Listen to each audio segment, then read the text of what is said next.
नरेंद्र मोदी की खुशी। हालांकि आपने देखा जोहानिसबर्ग से वो ब्रिक्स सम्मेलन से वर्चुअली जुड़े और उन्होंने तमाम वैज्ञानिकों को उनके कामकाज को सलाम किया है।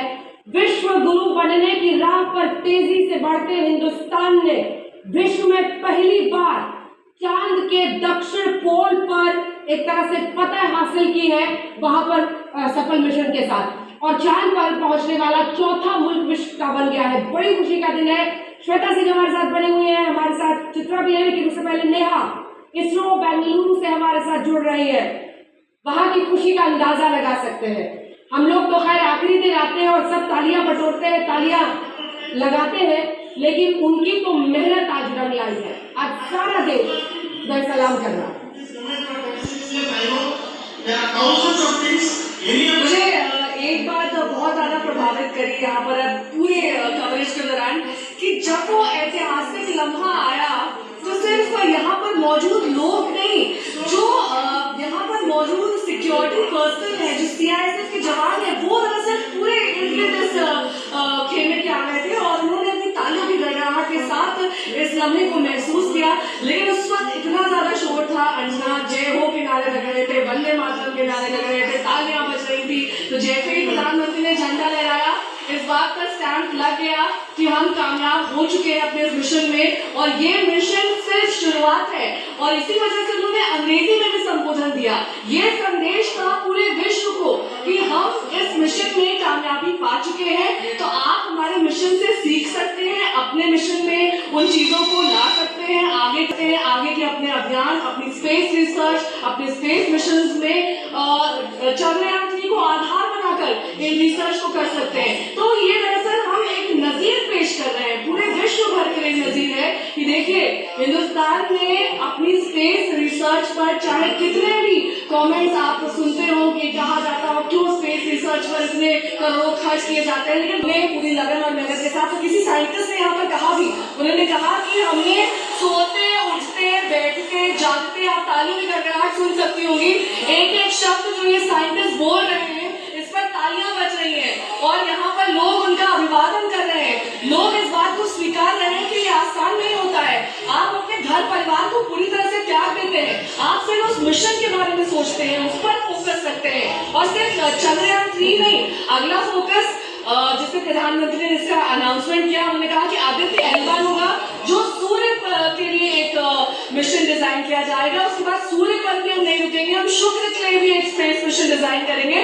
तो अलग अलग स्पेस मिशन का इन्होंने यहाँ पर जिक्र करते हुए अंत में जब अपना संबोधन खत्म किया, तब उन्होंने साफ किया कि मैं बधाई हर उस एक इसरो के वैज्ञानिक को और साथ ही चंद्रयान 3 से जुड़े तमाम साइंटिस्ट को देता हूँ, जिनके दिन रात की मेहनत से, जिनके खून पसीने से आज चंद्रयान 3, देखिए जैसे जैसे ये बोल रहे हैं वैसे वैसे यहाँ पर आपको तालियां भी सुनाई दे रही होंगी और आपको समझ में आ रहा होगा कि यहाँ पर जज्बात कैसे है। यहाँ पर अभी कुछ देर पहले पटाखे भी फोड़े जा रहे थे, आतिशबाजी हो रही थी, तो एक सेलिब्रेशन का माहौल है, जैसे कोई त्योहार हो, जैसे कोई पर्व हो, जैसे कोई बड़ा मौका। क्योंकि 23 अगस्त 2023 अब इतिहास के पन्नों में दर्ज हो चुका है। ये वो तारीख है जब हमने चांद के साउथ पोल पर कदम रखने वाले हम पहले देश बन गए हैं। चांद पर तो बहुत बार इक्वेटोरियन स्पेस में कदम रखा है, चाहे वो रशिया हो, यूएस हो, चाइना हो,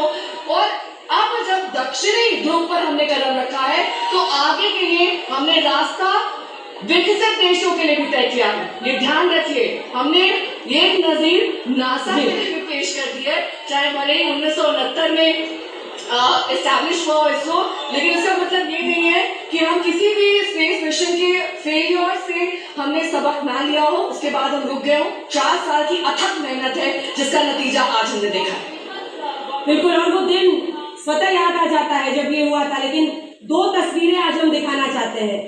ये तस्वीरें इस देश में विज्ञान की कहानी है। यहाँ से इसरो का सफर शुरू हुआ था।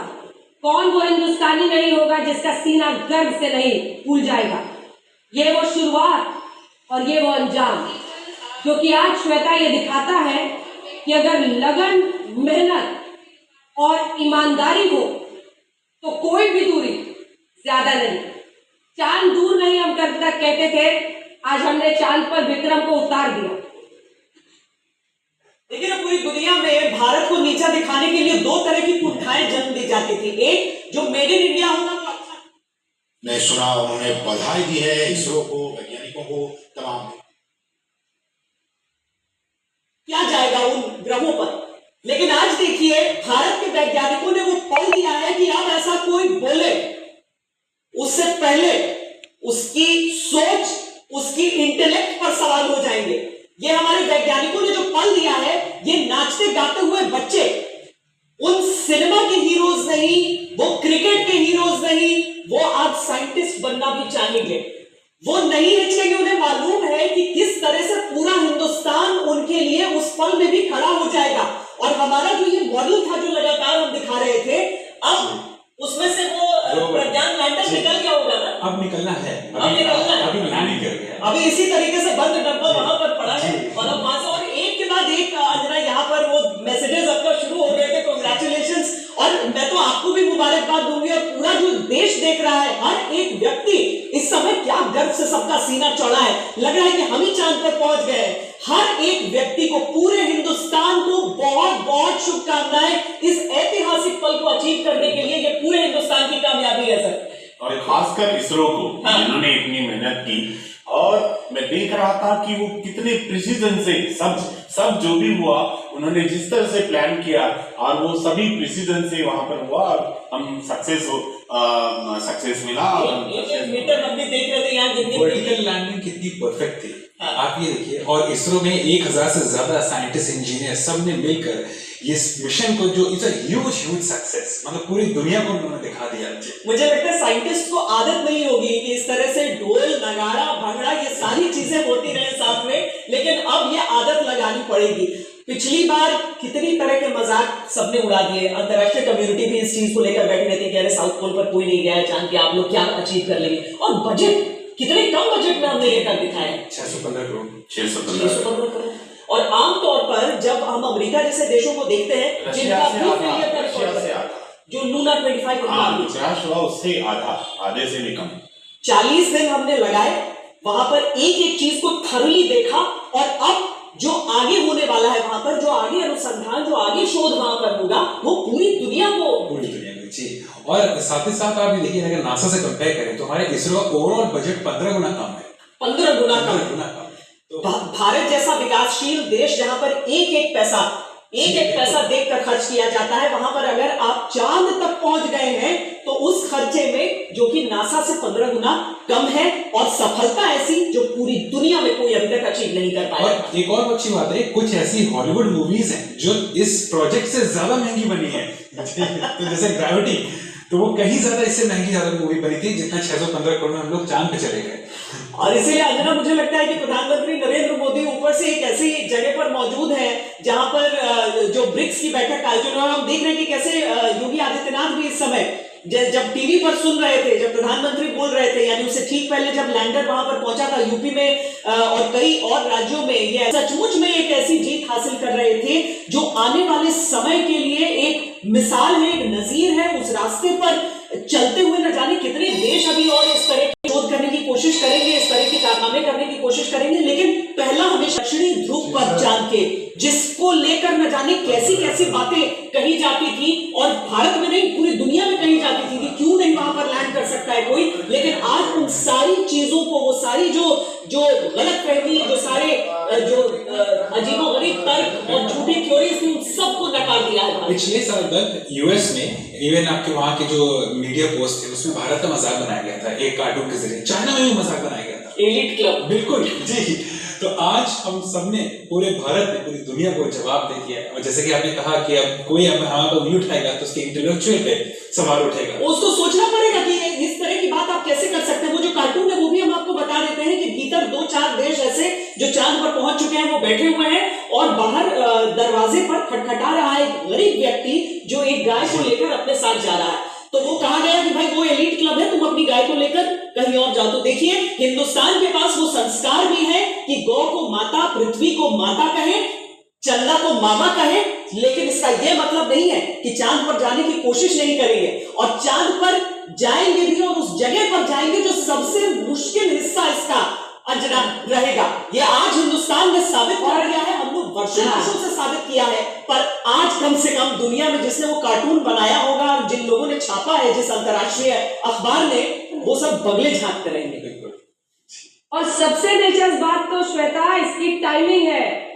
ब्रिक्स सम्मेलन जहां रूस और चीन दोनों है, और खास तौर पर चीन जिसकी आंखें फटी की फटी रह जाएंगी जब ब्राजील, रूस, इंडिया, चाइना और साउथ अफ्रीका जोहानिसबर्ग में प्रधानमंत्री नरेंद्र मोदी की मौजूदगी, और फिर G20 9 और 10 सितंबर को जब ये तमाम मुल्क आएंगे और भारत की ताकत को देखेंगे, फिर सब भूल जाएंगे मजाक उड़ाना क्या होता है, सिर झुकाएंगे इस देश के सामने जो विश्व गुरु बनने की राह पर इतनी तेजी से बढ़ रहा है, सिर्फ अपनी मेहनत, अपनी लगन से। सोचिए एक चंद्रयान 3 मिशन को अंजाम तक ले जाना जिससे ज्यादा खर्च पर बॉलीवुड की फिल्म बनी हो। सोचिए लूना 25 रूस का मिशन जो फेल हो गया, वो लगभग दोगुने खर्च उस पर हुआ था। जेपी नड्डा इस वक्त बोल रहे हैं, उसके बाद चलेंगे आपको अपनी सहयोगियों के पास लिए चलेंगे जो जश्न मना रहे हैं अलग अलग। कुशल नेतृत्व में देश सफलता के नित नए कीर्तिमान स्थापित कर रहा है। प्रधानमंत्री श्री नरेंद्र मोदी जी के नेतृत्व में भारत अंतरिक्ष के क्षेत्र में अपना अलग अनोखी पहचान बना रहा है। ये आत्मनिर्भर भारत का मंत्र पर खरा उतर रहा है। महज 4 साल के अंतराल में चंद्रयान 3 का सफलतापूर्वक प्रक्षेपण माननीय प्रधानमंत्री श्री नरेंद्र मोदी जी के अथक प्रयासों और हमारे वैज्ञानिकों की अद्भुत क्षमता